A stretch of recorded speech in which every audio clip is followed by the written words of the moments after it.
नमस्कार, स्वागत है आपका हमारे इस यूट्यूब चैनल पर। मैं मुनमुन श्रीवास्तव आपका हार्दिक अभिनंदन करता हूं। आज हम फिर एक बार हैं मिरांडा हाउस कॉलेज में और हमारे साथ हैं यहाँ की फिजिक्स की प्रोफेसर डॉक्टर आभादेव हबीब, जो कि डेमोक्रेटिक टीचर्स फ्रंट की एक फायर ब्रांड नेता भी मानी जाती हैं और छात्र और शिक्षक हितों के लिए लड़ती रहती हैं।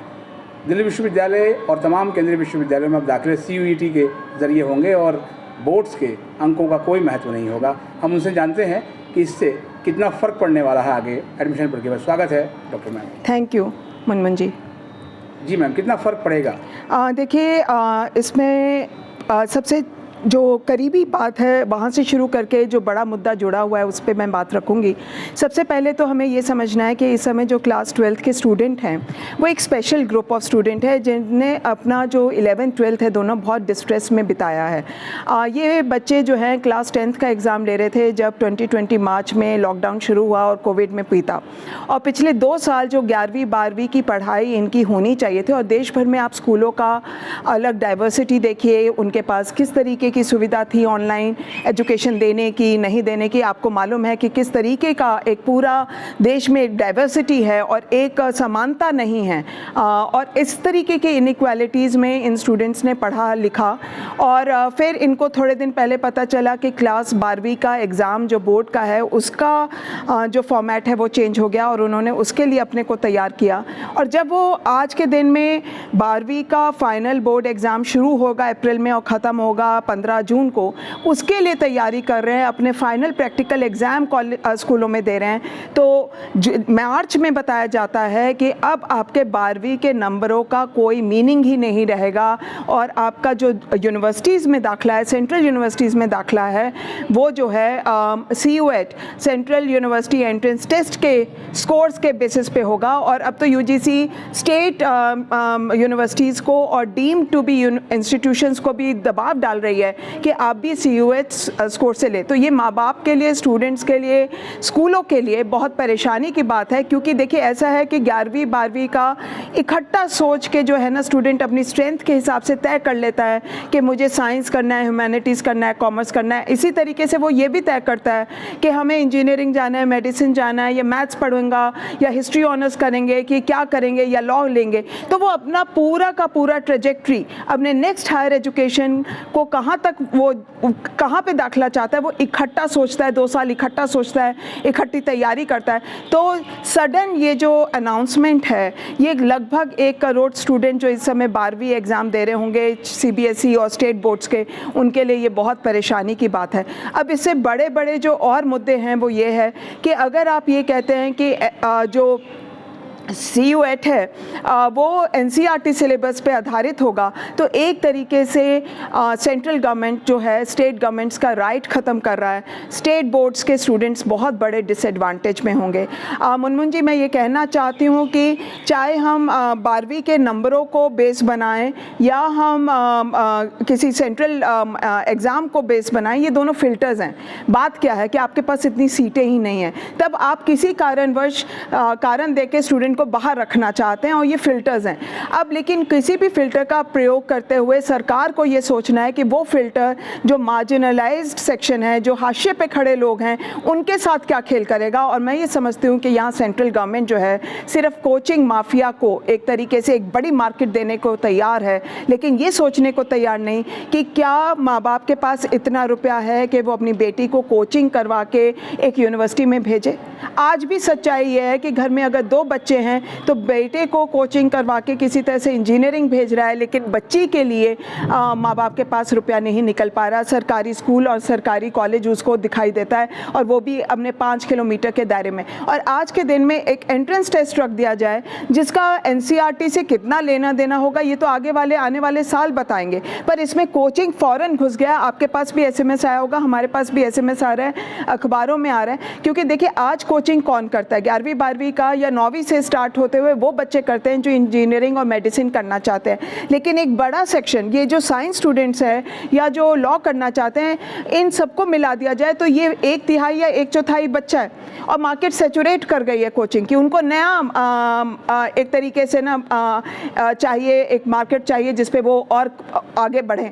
तो एक तरीके से ये जो ह्यूमैनिटीज सोशल साइंस के बच्चे आज के दिन में आज़ाद होकर 11वीं 12वीं पे पढ़ते थे, और देखिए जितना गरीब घर का बच्चा है वो साइंस में नहीं जाता, वो ह्यूमैनिटीज सोशल साइंस में जाता है। वो समझता है कि मैं अगर 11वीं 12वीं पढ़ लूँ और इसी हिसाब से मैं यूनिवर्सिटी पहुँच जाऊँ तो मैं आगे एजुकेशन ले लूँगा।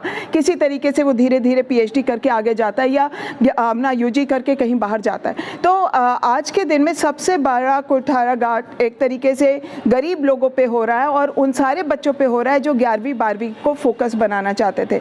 तो ये कोचिंग माफिया के लिए एक तरीके से ग्राउंड क्रिएट किया जा रहा है। स्टेट बोर्ड्स को एकदम ख़त्म कर दिया जा रहा है। एक और चीज़ ये है, हमें समझना होगा कि 11वीं 12वीं में जब बच्चे साइंस का कोचिंग करते हैं तो स्कूल जाना बंद कर देते हैं, स्कूल नहीं जाते। और मैं खुद साइंस स्टूडेंट रही हूँ और मैं देखती हूँ कि स्कूलों के पास मैथ्स के फिज़िक्स के अच्छे टीचर मिलते भी नहीं, ना वो पे करना चाहते हैं और ना वो फिर मेहनत ही करते क्योंकि उन्हें पता है कि बच्चा तो कोचिंग कर रहा है, अपना काम जुगाड़ कर लेगा। तो अगर आपने ह्यूमैनिटीज, सोशल साइंस, कॉमर्स के स्टूडेंट्स के लिए भी CUET रख दिया तो इसका मतलब है कि स्कूलों का आपने अगर 11वीं 12वीं के मार्क्स को इम्पॉर्टेंट नहीं माना, 12वीं के मार्क्स को इम्पॉर्टेंट नहीं माना, ये जो कंटिन्यूस इवैल्यूएशन होता है स्कूलों में उसको इम्पॉर्टेंट नहीं दे रहे, अगर हमने लैब वर्क को इम्पॉर्टेंस नहीं दी तो बच्चा लैब में क्यों आएगा, अपना टाइम क्यों खर्च करेगा। और जो कंटिन्यूस इवैल्यूएशन को आप इम्पॉर्टेंस नहीं दे रहे तो स्टूडेंट कॉलेज स्कूल क्यों जाएगा। तो ये जो एक परेशानी है कि आपने स्कूल को ही डिसरिगार्ड कर दिया। अब अमेरिका में भी एक सेंट्रल एग्ज़ाम होता है SAT, पर वो सिर्फ एक पैरामीटर होता है। हाँ, SAT स्कोर अच्छे हैं लेकिन एडमिशन जो होता है वो रेफरेंस के बेसिस पे होता है जो आपके टीचर्स आपके लिए लिखते हैं या आपके जो स्कूल परफॉर्मेंस है उसके बेसिस पे होता है। तो ये तो किसी देश में नहीं होता कि आप स्कूल एग्जामिनेशन को, स्कूल शिक्षा को 11वीं 12वीं को एकदम इरोड कर दें और आप एक तरीके से पैरेलल सिस्टम पूरे देश में कोचिंग चलेगा और MCQ की तैयारी होगी। तो ये एक बहुत बड़े खतरे हैं और इसीलिए तमाम टीचर्स चाहे वो स्कूलों के हों चाहे वो यूनिवर्सिटीज़ के हों ये कह रहे हैं कि ये नहीं होना चाहिए। इसमें मैम जो सबसे बड़ी जो समस्या जो बताते थे लोग जो ड्यू में भी और तमाम की कट ऑफ सिस्टम जो है वो फेल था, इसीलिए CUET आ गया। देखिए कट ऑफ सिस्टम को तो ये एक तरीके से सरकारों का पॉलिटिकल विल नहीं था और मैं ये समझती हूँ कि उसको एक बहाना बनाना था, इसलिए बात है। अदरवाइज़ स्टेट बोर्ड्स को और CBSE को ये एक स्टैंडर्डाइजेशन किया जा सकता है। ये कहा जा सकता है कि बस इतने ही बच्चों के इतने लेवल के मार्क्स आएंगे या आप मार्क्स को ऐसे इन्फ्लेट नहीं कर सकते, आप 100% इतने से ज़्यादा बच्चों को नहीं दे सकते। ये आप कर सकते हैं, ये आसानी से किया जा सकता है। या आप एक बोर्ड के फर्स्ट टॉपर को दूसरे बोर्ड के टॉपर से बांधे, चाहे दूसरे बोर्ड का टॉपर जो है 80% वाला हो या 95% वाला हो, ताकि ये चीज़ों में जो दबाव है बोर्ड्स पे वो घटे। लेकिन उस कमी को पूरा करने के लिए आप एक नया पेंडोरा बॉक्स खोल रहे हैं जिसमें inequality between people will play out. अभी तो आप स्टेट बोर्ड्स और बोर्ड्स के इनइक्वालिटी की बात करें कि कहीं मार्क्स ज़्यादा दिए जाते कम, उसको तो आप आसानी से पैचअप कर सकते हैं, नॉर्मलाइजेशन का फॉर्मूला ले सकते हैं। फॉर एग्जांपल DU ने ही अपने लेवल पे ये कैसे किया कि CBSE में प्रैक्टिकल और थ्योरी का जो अनुपात है वो प्रैक्टिकल का 30 और थ्योरी का 70, कई बोर्ड्स में प्रैक्टिकल का 40 और थ्योरी का 60 था। तो हमने उन सारे बोर्ड्स को स्केल कर दिया और 30-70 पे ले आए ताकि किसी स्टूडेंट को और किसी बोर्ड को एडवांटेज और डिसएडवांटेज ना हो। इसी तरीके का नॉर्मलाइजेशन एक हो सकता है। लेकिन आज के दिन में जिस तरीके से आप एक समस्या जिसको रिस्पॉन्ड कर सकते थे कम खर्चे में एक फॉर्मूला निकाल के, वो ना करके आप एक और व्यवस्था क्रिएट कर रहे हैं और उसकी वजह से जो कोचिंग सेंटर को फिलिप मिलेगा एक कमर्शलाइजेशन है और माँ बाप के पास जो रुपया है वो ये सोचेगा कि किसी तरह से बच्चा कॉलेज तो पहुंच जाए और अपनी पूंजीपति उस पूंजी जो है उसके ऊपर लगा देगा। तो ये जो ठगाई होगी और इसमें महिलाओं का जो नुकसान होगा उसको हमें ज़्यादा सोचना चाहिए।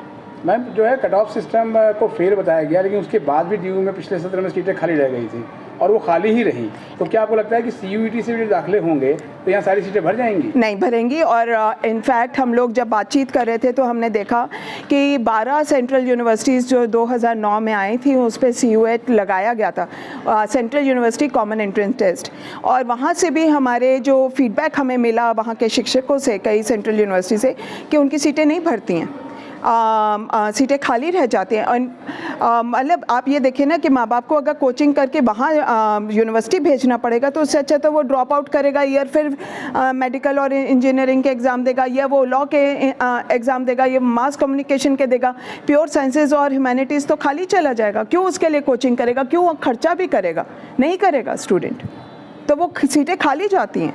तो ऐसा कोई केस स्टडी नहीं है, लेकिन इम्पॉर्टेंट केस स्टडी जो है वो क्या है, अभी जो recently Madras high court judgement ने कहा कि नीट के मामले में स्टडी करके उसने कहा कि इन सारे एंट्रेंस एग्ज़ाम्स ने ये क्या किया है कि एडमिशन को जो है अर्बन पॉकेट्स में डाल दिया है, क्योंकि कोचिंग सेंटर्स कहाँ थ्राइव कर रहे हैं, वहीं पे जो जिनके पास सुविधा होगी, जिन घरों में सुविधा होगी, जिसके पास रुपया होगा, उसी के पास एक प्रोबेबिलिटी होगा कि वो सेंट्रल यूनिवर्सिटी पहुंचेगा। यानी आपको लगता है मैम कि जो CUET आने के बाद जो है, जो ग्रामीण क्षेत्रों से DU में पढ़ने बच्चे आते थे, उनकी कमी होगी अब? बिल्कुल, और मैं ये समझती हूँ कि पिछली बार जिस तरीके से और लगातार हरियाणा, यूपी, राजस्थान से, तेलंगाना से, केरला से स्टूडेंट आ रहे थे। मुझे लगता है पॉलिसी मेकर्स यही सब नहीं चाहते। सबसे बड़ा जो अंडर ग्रेजुएट प्रोग्राम का सबसे इम्पॉर्टेंट यूनिवर्सिटी है वो दिल्ली यूनिवर्सिटी। तो दिल्ली यूनिवर्सिटी को कैसे जो पावरफुल लॉबी है उसी के कब्ज़े में रखा जाए, मुझे तो लगता है कि बहस वहीं से शुरू हुई है। तो मैम जब ये CUET लाया गया था तो DU के SC में भी बहुत आसानी से पास हो गया, तो DU में भी तो जाहिर बात है कि मेंबर्स चाहते थे कि ये व्यवस्था बदली जाए जो कट ऑफ वाली है। देखिए, आज के दिन में यूनिवर्सिटीज़ की कहाँ ऑटोनॉमी बची है। वाइस चांसलर्स के अपॉइंटमेंट आपके सामने भी है, मेरे सामने भी, मैं जितना कम कहूँ उतना बेहतर है। सारा तो पॉलिटिकल अपॉइंटमेंट है। अब जगदीश कुमार जो प्रोफेसर जगदीश कुमार जो UGC के चेयरपर्सन हैं, उनकी सबसे इम्पॉर्टेंट बात तो JNU में जो उन्होंने स्टूडेंट और टीचर्स की हालत की और 500 करोड़ हिफा से लोन ले लिया, फीस हाई हो गई, यही सब उनके तमके हैं और आज वो UGC के चेयरपर्सन है। इसी तरीके से बाकी सब चल रहा है माहौल। और ये जो ऊपर से जब दबाव आता है तो एक जो पावर के साथ खड़ा होना तो आसान है, लेकिन तमाम टीचर और शिक्षक जो हैं और स्टूडेंट हैं, जो पेरेंट हैं, वो लिख भी रहे हैं इसके खिलाफ। और इसको सोचा जाना चाहिए, क्योंकि ये 1 करोड़ बच्चे की बात है। और जो मेंटल हेल्थ का सिचुएशन है, जो स्टूडेंट्स के साथ 2 साल में खिलवाड़ हुआ, उसके बाद सडनली ये दबाव डाल देना, आप कुछ बनाइए, सैम्पल पेपर 2 साल से आए हुए हों, स्टूडेंट तैयारी करें, लेकिन आप अगर ले भी रहे हैं CUET तो आप जो बोर्ड एग्ज़ाम में परफॉर्मेंस है उसको भी रखिए साथ में, नहीं तो स्कूल को बिल्कुल ख़त्म कर देने वाली ये बात होगी, ये हमारा मानना है। और मुझे लगता है CUET की कोई ज़रूरत नहीं है। बहुत बहुत धन्यवाद। Thank you.